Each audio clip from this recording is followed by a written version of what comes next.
Now, I don't say this often. I don't say this often. Now, I don't say this often. He's going to be a wild card in the league. Welcome back to the Wildcards podcast. We're back again. What is this, like 4 weeks in a row? We're on a roll. I don't see us stopping anytime. On a streak, baby. On a streak, baby. My name's Coleman Madlin. I'm joined here today, as always, with my good friends and fellow co-hosts, Joshua Sykes. And Brandon Harkey. Do you guys want to just hop right in like what we usually do? Yeah, I mean, why not? Let's do it. Brandon, lead us off on this outstanding news of Harry Rozier finding a new home.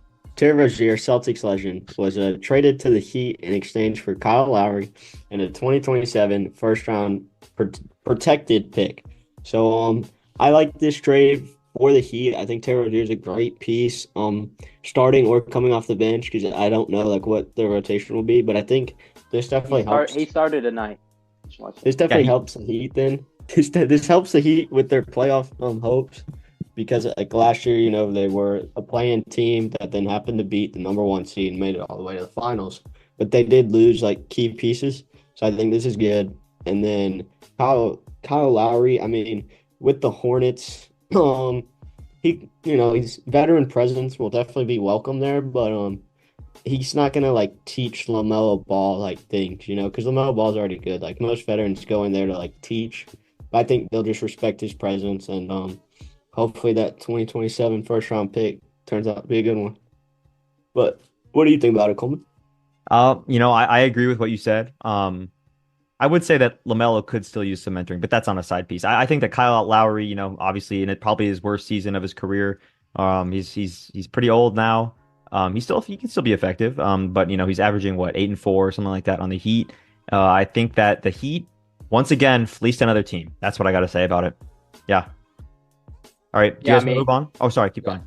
No, I was just gonna say that the Heat can do a lot with very little. So like they don't really need that first round pick if it ends up not coming back to them protected wise. Sure. I feel like they can just find a hidden gem like they have the last few years, or like Duncan Robinson, Gabe Vincent, Caleb Martin. Yeah, Caleb Martin. That's who I was thinking. I knew it was started with an M, his last name, but yeah, those three just off the top of my head. Yeah. Yeah, for sure. All right, guys, let's move on. Josh, do you want to talk about some major performances this week in the NBA? Yeah, we of course we talked about the crazy performances in college basketball last week. This week, different because it's NBA, but still a crazy week for basketball and sports fans alike. Major performances by Joel Embiid on the 76ers, dropped 70. Karl Anthony Towns, 62. In a loss. It was very asterisk on that one. Does it really matter if you score that many points if your team doesn't win? No, sir. I'll let Coleman get into that in a minute. Nope. And then Devin Booker had 52 points in 3 quarters, which if he keeps on that pace and wasn't taken out of the game, he would have had 70 as well. Just want to put that out there. But yeah, some crazy performances by 2 UK guys and some other dude named Joel Embiid. But yeah, Coleman, you want to talk about the Timberwolves loss? Sure. Just some other guy, Joel Embiid. I'll get into it. I mean, the man's averaging 36 points or something. No, 35 per game. I mean, he's on a tear right now. You can talk about free throws all you want, but at the end of the day, that's what he's averaging. So yeah, the Timberwolves, the Minnesota Timberwolves, losing when Cat has 62. The only time I can think of a team losing when their player drops above 60 in recent memory. I mean, maybe I'm forgetting something obvious. Because I'm pretty sure Donovan Mitchell won when they dropped 70, or when he dropped 70. It was Devin Booker when they lost against the Celtics when he dropped 70. Was that the last time? Yeah, young Devin Booker, by the way. Just let by now. Yep. You're right. 100% right. Devin Booker was young. Right. I mean, yeah. Took Cat this long to drop 62. Well, his career high was 60, but last year, and then he dropped 62. Again, they're from the same draft class. Anyway, that's not the point. The point is that Minnesota Timberwolves have an immaturity problem. It doesn't matter that Anthony Edwards, one of the premier rising stars in the NBA, is 22 years old. It doesn't matter that they have another outstanding young player, defensive player, in Jaden McDaniels, who hasn't made that offensive jump. And Naz Reid going into his 5th year, and he's probably the only exception, really. I mean, he's been having a great past couple 2-3 years with the Minnesota Timberwolves. Great player for them. But besides that, the Timberwolves do have a immaturity problem, and I think that starts with the leadership of Karl Anthony Towns. I would say that he's a little immature for his age. for how long he's been in the league, and I don't think that is going to be something that's going to be fixed ever, unfortunately. It just comes with him. I still think he's a great player. But yeah, I'd say that the Timberwolves in this stretch that they've, started to fall behind in the West. I think they're second now in the West to the Thunder by like half a game. They're going back and forth depending on who plays games at which time. They're kind of alternating between 1 and 2. At the end of the day, during this stretch of downtime for the Timberwolves, they need to find a way to get back to winning basketball what they're playing at the first quarter of the season. That's my take. All right. Brandon, you want to say anything? No, I mean, I think it definitely a good game from Embiid. I mean, he's definitely might two-time MVP maybe if he keeps up his streak right now. And Cat, I like what Coleman said about immature. I think the Timberwolves team, although they are in first place, they do need somewhat of like a reality check because they are like a young team like the Thunder. But if you look at like the way the Thunder hold themselves accountable and everything, I think if the Timberwolves start doing that, it'd be better for them. And D-Book 52 points in 3 quarters. I mean, it's very good. Almost unheard of, but that's just my thought. Sure. And it's crazy to say that the oldest player on the Thunder, I'm pretty sure he's 31. Is it Davis Bertans? I'm pretty sure. Yeah. I'm pretty sure he's 31 and he's the oldest player. So they have been able to do such great things in the NBA without a role player. The Minnesota Timberwolves have Mike Conley, but I guess it's not needed. But we'll see. We'll see going forward into the playoffs. Brandon, do you want to talk about the Adrian Griffin situation in the Milwaukee Bucks? Yeah, so the Bucks fired Adrian Griffin, their used to be head coach, and there's some speculation going around that he didn't like Giannis's brother, Thanasis. And there's also this other thing that Coleman sent me, something about like his grandchild. I don't really know much about it, so I'm not going to talk about it. Sure. And then I can elaborate if you want. Yeah. I mean, Coleman can talk about it. I don't really know much about it. Sure. But I hate to speculate, and I hate to do because it's unconfirmed. So I want everyone to take this with a grain of salt. But there's a few news stories out about Adrian Griffin's grandson, who had an accident, which was tragic. And I don't want to go into the details, but basically there was some speculation that it could have something to do with that. There was some speculation it could have something to do with Giannis and his brother Thanasis, probably the worst player in the NBA. And those were probably two of the main theories, conspiracy theories. I mean, if a player like Giannis doesn't like someone like a coach, it's hard to keep him. If it's Giannis, man. I mean, you have to do what he wants. But yeah, that's kind of what was about the whole speculation there. Okay, thank you. And then after they fired their coach, they hired Doc Rivers, who used to be a Clippers coach, used to be the 76ers coach. He's been all over the place now. I don't hate the hire. The only thing is he can't win when it matters, like in the playoffs. I think he has like the most Game 7 like series losses. I saw like a weird stat that I mean, I think he's a great coach, but I like it for the Bucks. But Josh had said otherwise. Yeah, so explain that. Yeah, I definitely don't like the hire. I mean, like you said, he can't win when it matters, and the Bucks are in that win now mode, especially with Dame. I mean, not so much with Giannis. Giannis is not that old, but like Dame getting up there came to the Bucks to win a championship. Doc Rivers is not the guy to win a championship. I mean, the only championship he won was with the Celtics, and that was with 3 Hall of Famers. I mean, you don't have 3 Hall of Famers on that team unless you count Chris Middleton, which I don't know if he'd be a Hall of Famer or not. But like, you had 3 certified ballers with the Celtics. Then you go to, and he wins 1, I think he just won 1. And then he goes. We'll just skip to his Clipper days. He had wasn't he there with Blake Griffin and all them? He was there with Blake. Yeah, Chris Paul. Yeah, and then he was there with Paul George and Kawhi. Great talent. I mean, just did not win whatsoever. Nothing. And then he went to the 76ers with Joel. What can I say? He's had a lot of talent and had done diddly squat with it. Like, it's bad. I don't think he'll do anything different with the Milwaukee Bucks. I think it'll come down to a second round exit for the Milwaukee Bucks, them coaching. Sure. Thank you.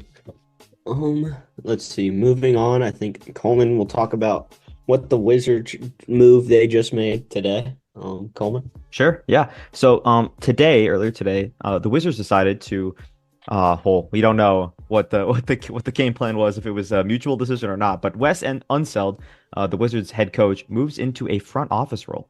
Breaking news. The new interim head coach is Brian Keefe, who was the assistant, the top assistant, making a lot of the decisions. The Wizards are going to look for a new head coach, obviously, but I think they're going to stick with O'Keefe until the offseason, until before they do the extensive search. Uh, I mean, I can't see Adrian Griffin going. I just don't see it. Maybe I'm wrong. I don't think Adrian Griffin will get that job. I mean, guys, the Wizards are a team that like they're so in shambles that they're talking about moving the franchise to, Northern Virginia. I don't know if that's I mean, sure, it's an NBA head coaching position, but it's one that's kind of in jeopardy. Their GM hasn't been doing any favors for them recently, in my opinion.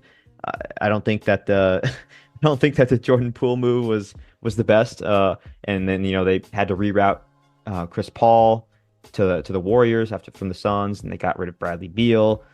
So there's been a lot of questionable decisions, and sure they've gotten some draft picks, but this isn't like a top position for coaches, I'd say. Just like players in free agency, I don't think the greatest minds are contemplating going to the greatest coaching minds are contemplating going to Washington. That's just my thing. Do you guys know of any fits you think might fit? Do you guys know of any coaches that you think might fit into this Washington Wizards system?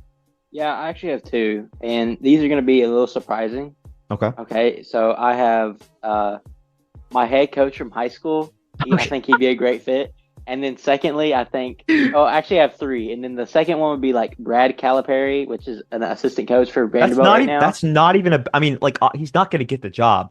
But I legitimately think he'd do a better job than Wes Unseld or Brian Keefe. That's my. And then the third one would be us three. Like we just take it over together. Yeah. Like as the wild card. Like okay, Josh, here we go. You get Monday, Tuesdays. I'll get Wednesday, Thursdays. Brennan gets Friday, Saturday, Sunday. Okay. Yeah, for sure. I think we could definitely make that work too. Like I and don't I'm not think showing it up the other could get days. any worse. I don't think it could get any worse. So I think we'll be all right. For sure. No. And we'll take the minimum. We don't even have to have that much money, just a min. Yeah, just a couple mil each. I mean, we're not asking for much. I mean, so Washington Wizards GM, I don't remember your first name. I think your last name is Winger or something. I don't remember what the first name. It really name. doesn't matter. You're not going to be the GM in a few years anyway, so it doesn't really matter. But please give us a contract while you're still there. Dude, we could pretty much just be like a Bill Belichick. We could be like the GM and the coach. Yeah, for sure. No, yeah. I 100% agree. All right, moving on. Brandon, do you want to talk about your guy? Jim Harbaugh. Yeah, Jim Harbaugh, Michigan Gill, just signed, I believe it was Wednesday, a deal with the Chargers for the next 5 years. They don't have like any details about the money, but I imagine it's a lot because Michigan was willing to make him like the highest paid college coach of all time. And so, I mean, leaving for the NFL, obviously you're going to make more money. I think this is a great hire by the Chargers because of all the pieces that they have and like what Jim Harbaugh like brings to them. Because he was a Chargers quarterback at one point. He knows the organization. I think this is like a great fit. Cause he'll like change their whole thing, like how Dan Campbell like came in and changed like their whole motto. He'll like turn that around. The only downside is, I mean, you have to play the Chiefs twice a year. And the AFC is stacked with great talent. But I think if he can fix their cap space problems and, sign some good players, I think the Chargers will be a good team in the next 2 to 3 years. For sure. Josh, any thoughts on that? I never really thought about it till just right now, but like how many Michigan like players that are free agents would want to go to the Chargers just because they want to play for Jim Harbaugh again? Do you really think that a coach has that much pull? I don't know. That's what I'm asking though. Like, did we even see that he played for him? We didn't even see that much with Belichick. I mean, we saw some, but we didn't even see like a mass amount. I know culture has changed, and maybe, I mean, I wouldn't say Jim. I think it's a big difference though. Like, LA versus Massachusetts. Well, not even that. It's just like different personalities as well. But like, I don't think Bill was that big of a recruiter in college. Let's be real. Sure. But it was like Jim. He's a character. I mean, I think people like him. I mean, I don't dislike him, but I don't really care for him. But like, I don't know him personally, but people go play for him all the time in college. So, like, does he have that same recruiting pitch to the free agents that went to Michigan? You know what I'm saying? I think the field's different. You can't really. It's not recruiting. It's money mostly. Which, Well, let's yeah. be real, it's kind of getting to that same thing in college. Yeah, I was about to say. But it's definitely a different market. There's a cap space, and there's no cap space Right. in the cap space in the college world is just how much bread the university has. So it is a different environment. But I wouldn't like dismiss the idea that players would want to go play for Jim Harbaugh. And hopefully at some point we'll get a Ravens and Chargers AFC championship. Yeah, hopefully the lights don't go off this time. Sure. Yeah. Harbaugh Bowl.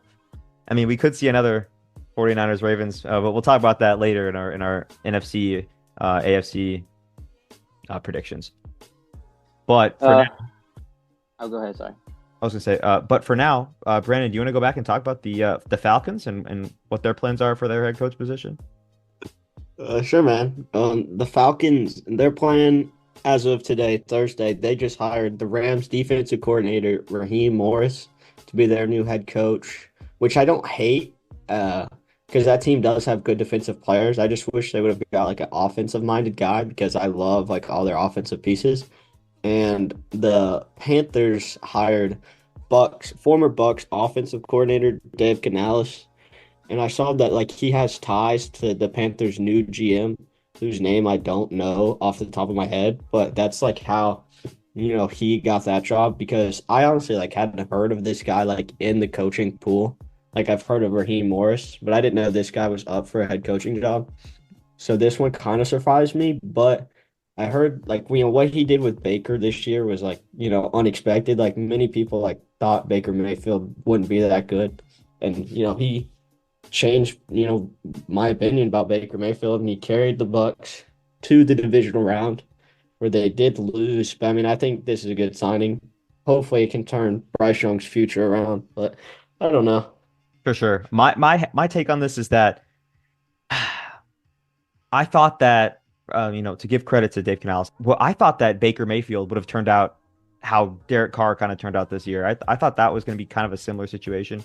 And to their credit, with their defense, their linebacker, I mean, their defense was pretty stacked. Let's be real. A lot of those guys are up for free agency, but they did a good job, especially on the offensive end, especially with Baker Mayfield. I don't know how much you can accredit that to the OC. But at the end of the day, their offense got them to the playoffs and won a game. So you can't hate on that. And on the other side of it, the Falcons hiring a defensive-minded coach. I agree with you, Brennan. I don't like that, especially with how the Falcons fan base just despises how their offensive weapons are being used. Drake London, it's just ridiculous. So as long as the Falcons can get that figured out, if Raheem Morris can get their defense figured out, then I think we're looking at a pretty good team in a division that's not very competitive. So I think you have to keep an eye on the Falcons there. Yeah, I was just gonna say something about like the Bucks offense coordinator. I think he's a great dude. Definitely better than the offense coordinator that we've had in the past. He actually learned how to advance the ball with running it. Like we didn't have that. And your point about Baker, yeah, a lot of people wrote Baker off, but he didn't write back though. All right. And Zinnie Baker coming back for season 2, which I mean, honestly, you say that he carried them, but like that team was already good. I mean, that's pretty much the team that they won the Super Bowl with. Wait, who said they carried him? Did I say they carried it? He carried. No, Brandon did. No, Brandon carried. I meant like their offensive coordinator, but Well, I thought you meant Baker, but like the no, team's Baker did a good job. But like, I mean, he's no Tom Brady. Let's just put it that way. But I think Baker proved himself this year that he can actually be a caliber of a player with people around him. Yeah, he's definitely a solid B tier quarterback, I'd say. Yeah, I think he's top 15 or top. Yeah, I think top 15. Top 13, 12, I'd say. Yeah. Oh yeah, he'd be up there. But I'm saying like he's in the top 15. Sure, for sure. Yeah. Well, moving on, we're gonna. There's still 2 head coaching spots open left. Seattle and the Commanders. Some big names out there. Bill Belichick, Mike Vrabel, Pete Carroll. He's in the front office of the Seahawks, right? Yeah. So he's not. I don't see him taking a head coaching position. He's too. Yeah, I just saw that he was like forcing, like, he wanted to coach the Chargers, so that's why the Chargers forced Jim Harbaugh to like sign with them Gotcha. because Pete Carroll was like asking for that job. So Yeah. between the two, so like Seahawks and Commanders, and then you have Bill Belichick and Mike Vrabel. I don't know if Mike Vrabel will even take a coaching job this year, to be honest, because he's still getting paid by the Titans. Yeah. He's still under contract, so I don't That's know a why good he gap would. year. Yeah, and then Bill, which one fits him better? I don't think anybody really wants to touch that Commander's job. For sure. But also, I don't know if he does. I don't think it fits Bill's personality though, especially with the owners like Magic Johnson, stuff like that. I mean, I feel like Bill's more of a hard knocks, hard nose, get the job done. We're not doing all this political bullcrap with meeting people, shaking hands, stuff like that. And Magic Johnson's kind of that guy that he wants to be more of a meet and greet kind of dude. You know what I'm saying? You know what I'm kind of saying? For sure. Yeah. So I think the Seahawks have worked out of those two positions, but I mean, coaching the team that you beat in the Super Bowl is kind of weird, but whatever. Yeah. I don't really see Bill Belichick landing with either of those don't two either. teams. I could be wrong, of course. Things always change. It was kind of insane though, to see that the Falcons didn't get that. Yeah. That makes me think that Bill Belichick didn't want it. That's really what made me think. I mean, why would you Yeah, but he hire had two interviews. Why would you hire? I know, but why would you hire Raheem Morris? I mean, I don't know how you have more confidence in Raheem Morris than the GOAT coach. I But don't know. I mean, I'm not in the inner workings. Obviously, none of us are. Maybe Brandon is. I don't know. I haven't asked him. But yeah, I don't see how they didn't get the job done. I think a lot of Falcon fans are upset right now. But I think we should move on to the NBA and the All-Star starters. They were released today on TNT. Brandon, do you want to go over those? Yeah, so LeBron and Giannis are both the captains. So LeBron is the captain of the West Side, and this is going to be his 20th All-Star appearance. I think it's an NBA record that I saw. But so the West Side starters, it's SGA and Luka at the guards, LeBron and Durant at the forwards, and then Jokic at the 5, the center. And then Giannis is the captain of the East, which I don't know what the captains do. I guess they just like represent the team. Yeah, because they they're not, changed the format this year. It's not drafting, it's just East versus West. But Yeah. Giannis, I guess he had the most votes out of the people in the Eastern Conference. And it's Tyrese Halliburton and Damian Lillard at the guard, Giannis and Tatum at the forward, and then Joel Embiid at the center. Right. That's the East starters. I'm not going to go through the reserves, but I don't know. I don't know which team's better because I like the East versus West format better than the drafting. I like the OG style. I definitely think that the West has a better lineup. I wish they'd go back to wearing the jerseys like they used to. Like, one team would wear their away uniforms and the other team wear their homes. Yeah. I like that. Yeah, but back to the quality of the teams. Which, I mean, if you had to pick one, who do you guys think is going to win? Just based off the starters. If the starters had to play 48 fresh minutes, who would win? I would pick the West off talent, but LeBron's not playing 48 minutes, so I'd probably give it to the East at that point. Yeah, LeBron's probably going to sit out. Let's be real. I don't get why LeBron. I mean, I get it's voting, but at the same time, they're so LeBron is not that good, especially now. Obviously, if you didn't know, the NBA draft, for those of you listening, or not the NBA draft, the NBA All-Star, for those of you listening, selections are chosen by 50% of the weight goes to fan voting, 25 of the remaining 50 goes to players or people in the league, and then the other 25, last 25, goes to beat writers, the same type of people who vote for DPOY and other awards like that. So that's how that goes. And I think that, honestly, at this point, with the culture, NBA culture, I think we do a lot of emphasis on the fan voting, and I get that that's important. I don't know how, from like a PR standpoint, you can make it look good to make that percent less.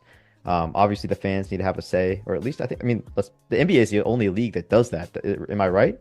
Obviously the main league that does the voting. I think the Pro Bowl the NFL does it. voting. Yeah. But I mean, you got to think. Am I stupid? Like, the Pro Bowl does it. I'm pretty sure.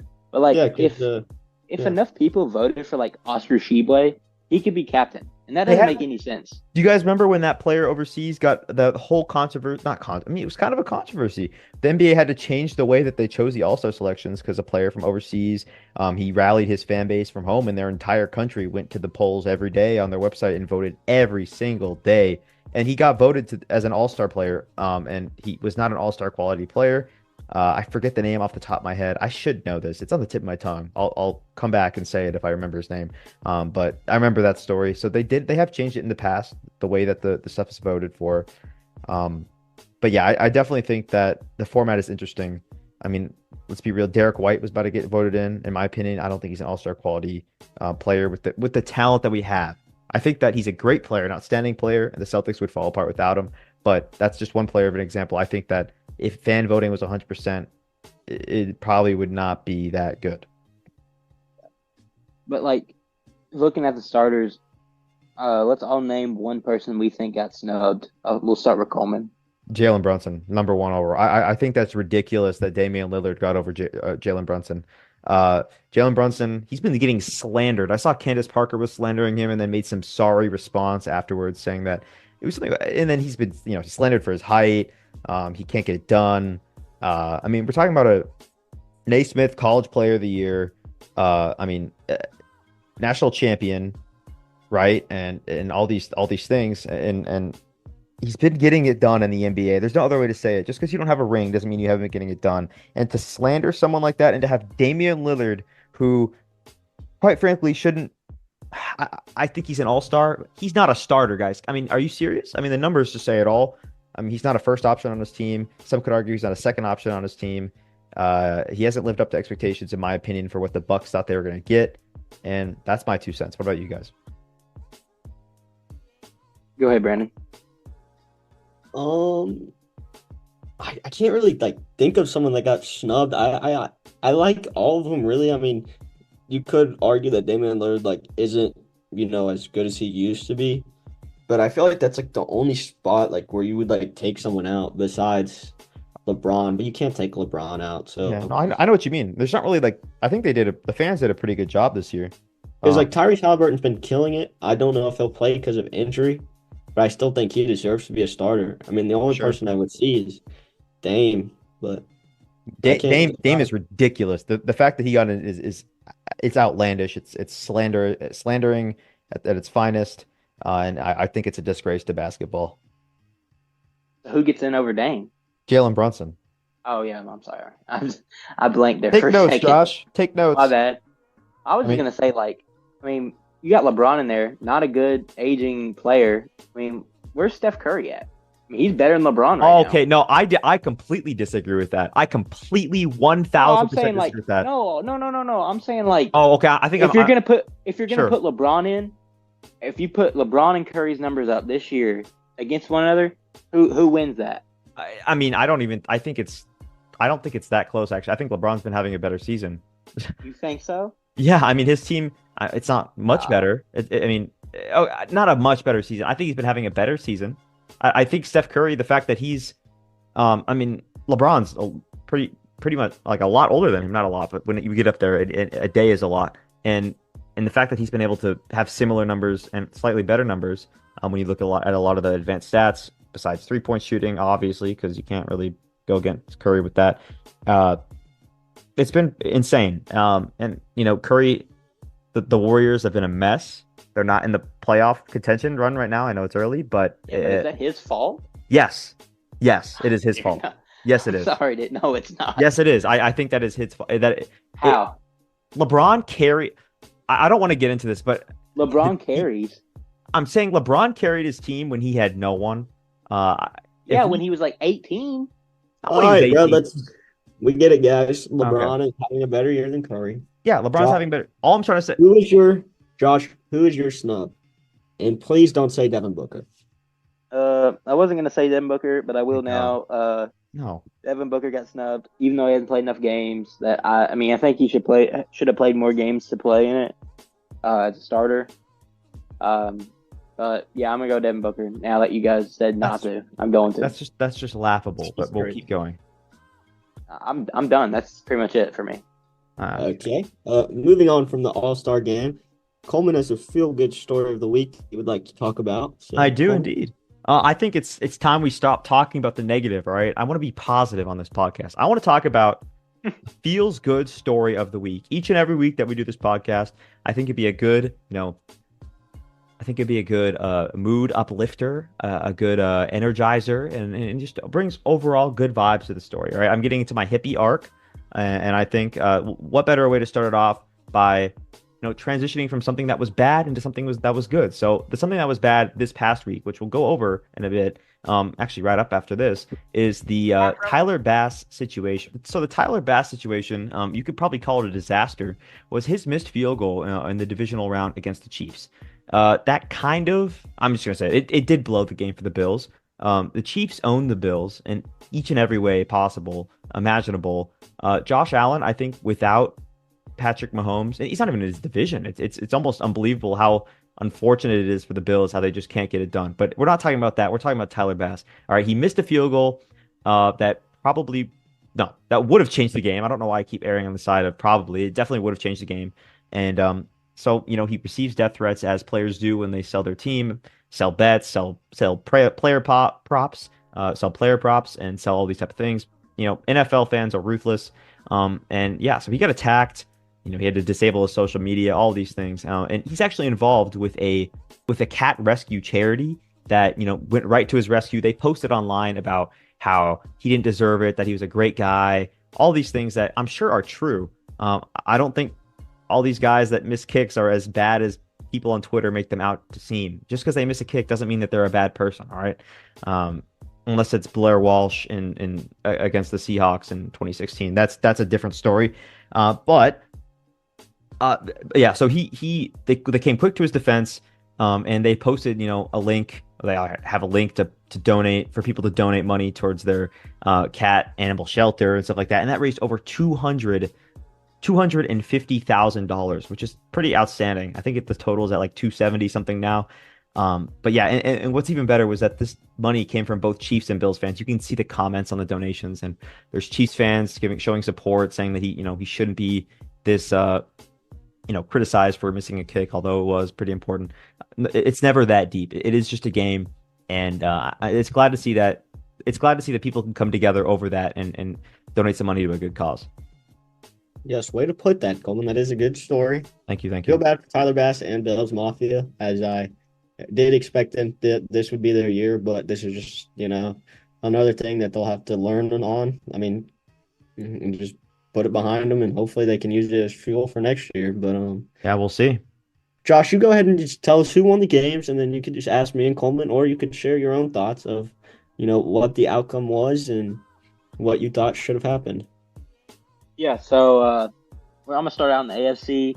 The biggest blowout of the weekend: Ravens versus Texans. Ravens just do what they do, big trust. They pretty much killed C.J. Stroud's dreams. C.J. Stroud, nothing to hang his hat about. Had a great year. Texans had a great year. Great head coach. They'll be back here next year, that's for sure. You can bet on it. Put it in the money lines. And then we had, of course, we just talked about the Chiefs-Bills game. Bills Mafia, very upset. Like Coleman said, a lot of death threats going Tyler Bass's way. Getting bullied online, which, just turn off your phone, is my opinion on that. But also, like Coleman said, it's just a game at the end of the day. I know a lot of us fans, especially, I know I do. I get wrapped up in it and get really upset. But at the end of the day, these people are people too. You know what I'm saying? They breathe and poop and pee just like me. I can't say that. They breathe and they do the same things we do every day, common citizens. They just do it at a higher level, I guess. I'll start with the Ravens-Texans game. Honestly, I didn't expect the Ravens to do as good as they did. Many people chose the Texans to cover the 9.5 point spread, and the Texans only scored 10 points. The Ravens dominated, showing why they are the best team in the NFL right now. And unlike the 49ers, which Josh or someone will talk about, the Ravens didn't show a weakness. They didn't have any rust for sitting out 2 weeks. They really came out there and they played. And I wish C.J. Stroud will definitely be there again. They just have to get more pieces. But C.J. Stroud is definitely going to be one of the future QBs and one of the best future QBs in this league. And as far as the Chiefs-Bills game, I just feel bad for Josh Allen, man. I mean, you can never count out Patrick Mahomes. Like this is definitely like his worst team that he's had in his Chiefs era. But he still Yo, finds a way to Eras? win. Is that the Eras tour? Okay. Taylor Swift reference. Yeah, Okay. my bad. There's definitely I just like, Josh Allen and like the Bills. I mean, they just have like not the Bills, but Josh Allen just has like so much pressure on him to perform not only for his like team, but for like the city of Buffalo. And like he does it up to like a point, but then it's always like, he's just 3 points, shy of losing. Yeah. But I did see like a stat, and Josh Allen like in like games, like in like playoff games, he's outstanding. Like I think it was like 300 plus like average for passing. QBR Maybe rating off the charts. One interception over like his playoff games that matter, like good ones. So I mean, it's not him, it's his team. And like, if Tyler Bass makes that kick, it's a tie game. The Chiefs still get the ball. Like we don't know what happens, but I don't know. He always just seems to lose in an unfortunate way. Yeah, for sure. Okay, the NFC review, the 49ers beat the Packers. The 49ers looked a little, rusty coming off a 2-week bye because they did sit their players week 18. Deebo Samuel did get hurt, and this was, I saw a thing, the Packers were beating the 49ers for 59 minutes out of 60 minutes, and they still lost. They just found a way to lose the game, and I mean, that's another thing. Their kicker, the Carlson brother, he missed his kick, and he's had a bad year. Yeah, and I don't really get how bad. kickers have a bad year when your job is to kick. Okay, well So- that's a little crazy in my opinion. It's not Not crazy. really. I mean, I think it's really crazy. not. You're getting Like paid kicking millions is of dollars hard to for put us the because we ball don't through. practice. Is there a problem with NBA like just corner specialists that just have a bad year shooting? Is there something wrong with that? Yes. I think If you're that only- What if did you're everybody to say me- when Duncan Robinson got paid the big extension, then he just went on okay, a cold that's a fair streak? point. Sure. Yeah, but everyone said that, but is that like it's expected? I'm just saying it's like it's not expected. So It's as a not kicker, a normal you're thing. expected to go out there and make it. It was like a 30 to 40 yarder. You're expect like a 50, 60, He that's should have a made the point. kick. Unless it, He should have made it's the kick. blocked, unless it's blocked, it should go in. Sure. Okay.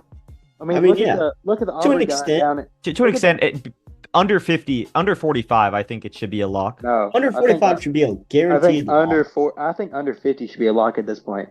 Just look at all these kickers. Like, I mean, look at the Aubrey dude in Dallas, dude. He went perfect all year except he got one block. Yeah. Oh, he just the can't- jinx. I saw that live. That He was just came rough. out of nowhere. Like, Yeah. I mean, I can get destroying to hit that field goal. Are you serious? I think he could. We got to talk about I that know another he day. could. Would he make a good fit? I think he would. But yeah, let's move on to the last game, the Lions and Bucks game. Lions and Bucks game. Josh, you want to summarize that? I know you're a pretty big Bucks fan.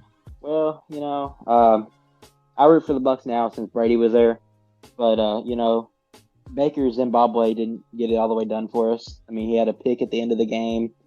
The first pick wasn't his fault. Sure. Okay, it was a tip drill kind of thing, and then C.J. Gardner-Johnson has to talk his crap because it landed in his freaking lap. He's like, I watched film. No, you don't. You were just there. Okay. Anyway, congratulations to the Lions. I'm not taking anything away from them, but I don't know. Like the first half, Tampa Bay had a terrible first half. I think both teams didn't have a great first half. Yeah. I think it was 10-10 going into halftime. yeah, it was 10-10. Then Bucks came out with a little bit of a spark, but the Lions recovered and they started running the ball really well with Jahmyr Gibbs and Jared Goff doing his thing, and the Bucks had a chance at the end, like I said, but Baker just made the wrong read, getting pressured, ended up in a pick, and there was some controversy though about us not using our last time out. Yeah, I saw that. That wasn't a thing, right? They didn't actually have a timeout. I'm pretty sure. Yeah, No, they glitch. did have a timeout. I thought it was a glitch, a visual glitch. That's what I saw. Well, they had a timeout. They had Okay. a timeout. Todd Bowles is just not a good head coach, and Okay. you just can't. I make kind of decisions. agree. Yeah. But yeah, so congratulations to the Lions. Yeah. They're going to move on to San Francisco and lose. I mean, most that likely. game was that game was pretty much just to lose in the NFC Championship. Like the winner gets to lose. So whatever. But we'll see. I mean, there's always a chance. But yeah, that's why we play the game. As for the AFC Championship game, the Ravens and the Chiefs, I think that there's some good plot armor for the Chiefs. Unfortunately, I think it's a toss-up. As much as people say the Ravens are favored, and there's all these edits about Lamar Jackson ending the Taylor He has Swift to. reign and the Mahomes family reign. I still do think that the Chiefs have a good chance for the sole purpose or for the sole reason that Patrick Mahomes is him. Look, He's insane. coming from me, a UK fanatic, blue blood running through my veins right now. I'm rooting for Lamar Jackson, a Louisville Cardinal, to make it to the Super Bowl. Yeah, You know why? that's all that Because needs to I be hate said. Patrick Mahomes, his brother, his wife, his That's crazy. his tight end's girlfriend. All three of them are Satanists. I'm just kidding. Okay. No, but all three of them I don't like. I don't like them. I don't like Patrick Mahomes. I really don't Okay. like Travis Kelce at this point. I mean, he's lost all faith in me. I like Jason. I don't like Travis. Okay. But yeah, I dislike him. I don't know what it is about Patrick Mahomes. Just the way he walks. Oh my. Okay. He walks like a bow. He has bowed legs, and his hips go waddle, waddle, waddle. This sounds like this hate goes deep. It goes deep, man. Every time he walks off the field and he jogs off like that, I'm like, dude, I hate this guy. Okay. Wow. Not even to mention, he talks like Kermit the Frog. Let's just be real here. He does. He And- does. That's no, I mean that in the utmost respect to Patrick Mahomes and his ability, he gets it done when it matters. And And he's the best player in the NFL, and arguably, in my opinion, the best quarterback in NFL history, talent-wise. But we can move on. talent wise, maybe, but Yeah. not. He's not the best Sure. player. in the I NFL. didn't say that. I didn't say that. I didn't. But, Well, I I said in the NFL, but not all time, probably. So there's that. So Um, you can just tell how deep the hate runs, and For sure. it's just tough. Yeah. All right. Do you guys want to talk about our picks from last week, just briefly, our overall records, or I can go ahead and do that if you'd like. Yeah, go ahead. I wrote it all out. So last week, Josh went 5-5 on his games. Brandon went 4-6, and I went 7-3 for. And now we're at a running total of 11-9 for Josh, which is 55%. He's tied with Brandon, also 11-9 and 55%. And then I'm 14-6 overall, 70% success rate. We're only 2 weeks in, and here are our week 3 picks. Hold on, before we get to that, hey, I just want everybody to know, my loyal fans that root for me every week, I'm gonna do better, I promise, and we're gonna get this dub, I promise. All right, Yeah, go ahead, that's bro. a message to Joshua Sykes Nation. Bless up. All right, so getting into the games on Friday, we have the Cavs at the Bucks, and all of us have the Bucks. And then likewise, we have the Thunder at the Pelicans also on Friday, and all of us have the Thunder. I think that game could actually be pretty close. Same with the Cavs game. The Cavs are on a pretty good streak right now. Not just like overall 10-game streak. I think they've lost a few, but they've overall been in an upwards trending direction. Then on Saturday, we have the Clippers at the Celtics. All of us have the Celtics. I think the first discrepancy we have here is Josh, also a game on Saturday, number 7, Kansas, travels to Iowa State, number 23 ranked in the AP poll. Brandon and I both have Kansas, but Joshua Sykes, he has other plans. Josh, explain why you have Iowa State. Iowa State, good hot shooting team, especially at home. I've watched many games, or pretty much highlights. I don't really watch Iowa State games, but like highlights from the years past of like rushing the court at Iowa State. They're a big upset team. I think student section is going to show out. It's going to be a sold-out crowd. And Ames, Iowa is going to be rocking this weekend. Kansas coming to town. My biggest problem with this game and why I picked against Kansas. All right, so Kansas pretty much has 3 dudes: Hunter Dickinson, Kevin McCullough, which he's absolutely great when he's on, but when he's off, it's terrible. KJ Adams is a good forward, but he's not really that good of a player. I mean, he's a good baseline guy. Get the ball to him, he jumps up and dunks it. That's pretty much what he is. Sure. Not a good shooter. DeJuan Harris Jr. had one good game against Kentucky. It's when he's aggressive and he can hit threes, but he's very timid with the ball, and he doesn't really have his presence known. So really, Kansas, with those 4 guys, they have 3 that are actually good at playing basketball, like at a time. Sure. And they can't find anybody off the bench to shoot. My thing is, until Kansas finds a solid 5 that can play consistently, I'm pretty much looking for upsets all week. Like, that's what it is. That's fair. I like the pick. Or I like the boldness of the pick. I'll say I don't like the pick. Moving on Sunday, we have the Chiefs at the Ravens, our AFC Championship game, and all of us have the Ravens. Even though I think I'm just doing the odds game. I really want to get this pick, and I think that the Ravens have the best chance of winning, but I would not be surprised at all. In fact, I think it's more closer to 51 to 49 than it is really anything else. I really think that it's going to be a close game. I think the Chiefs are just going to pull it out. Or I think the Chiefs could just pull it out. Then we have the Lions at the 49ers, and Brandon, Old Faithful, sticking with his team, sticking with the Lions. Brandon, why do you have the Lions in this obviously 49ers favored matchup? Well, let me backtrack first. I went with the Ravens because of the curse of Josh Allen. That's why I went with the Lions, because of the curse of Kirk Cousins. Yes, sir. No team that Kirk Cousins has beaten has gone on to win the Super Bowl. And then That's the best thing Kirk Cousins has done in the playoffs ever. And every team that loses to Josh Allen in the playoffs has not gone on to play in the Super Bowl. So that's why I went with those. I mean, the Lions, obviously, I'm not like Coleman. If this was the Vikings, Coleman would choose the 49ers, and he sees it as a win-win situation. I do. Me, I'm a ride or die with my team. If my team loses, I lose. And you got to respect that. So are you saying if the Lions lose, you're going to die? Well, I mean, I lose. Am I hearing that on air, though? Like, you got to say yes or no to that. Maybe like a part of me with that. Sure. Darn. But no, I mean, I just have to stick with my team. I was thinking about choosing against them, but I've chosen them every time and they've won. So, maybe it's me that's winning for them. I think it might be you, Brendan. I think it might be the Wildcards podcast. That's what I was thinking. Moving on Monday. Oh, sorry. No, I mean, that's all I was going to say. I mean, everyone's counting us out, but I don't know. I think we match up pretty good. Okay. On Monday, we got the Wolves at the Thunder. Two top teams in the West. This is actually interesting. We all have the Thunder. It's not really interesting to me because I know that I was gonna pick the Thunder. The Wolves have been struggling as of late with maturity issues. Mike Conley, who is their roots, their ground to reality, really, to anything of substance in their heads, is been out for the past couple games. I know he's getting old. He's kind of sore. Just typical vet stuff. But I think the Thunder are really excelling right now with Shea, Jalen Williams, J-Dub, Chet, all those guys. So I picked the Thunder. We all have the Thunder. And again, the next game, we have the Bucks at the Nuggets. And I say again, but I didn't see that Josh had picked the Bucks to win this game on the road. Why do you pick the Bucks after the recent head coach change? I think, like I've said before on this podcast, I don't think a head coach makes a big difference, especially in the regular season. The postseason, maybe, because talent is pretty much talent pretty much is square everywhere you go nowadays. But I just think the Nuggets, they're not a regular season team. So Jokic, he's not playing right now. He's playing, but is he really? You know what I'm saying? Okay. He'd much rather be with his horses right now. Giannis, I think he's trying to prove something. Giannis is, especially with his head coaching change, kind of prove something. I think Giannis is that kind of guy. And Dame, he's not playing his best, but I still think it's Dame, and he'll show up in big moments like he has his whole career. And I just think that's how it goes. Gotcha.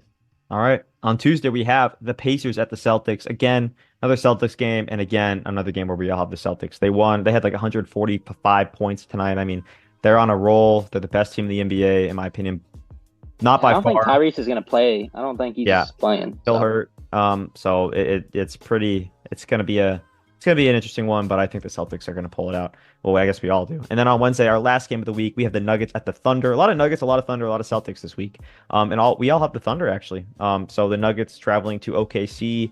We all think that they are going to fall. So yeah, that's our last game of the week. And without further ado, I think that's going to do it for our podcast today. I want to thank all of you guys for coming out. Josh and Brennan, you guys included.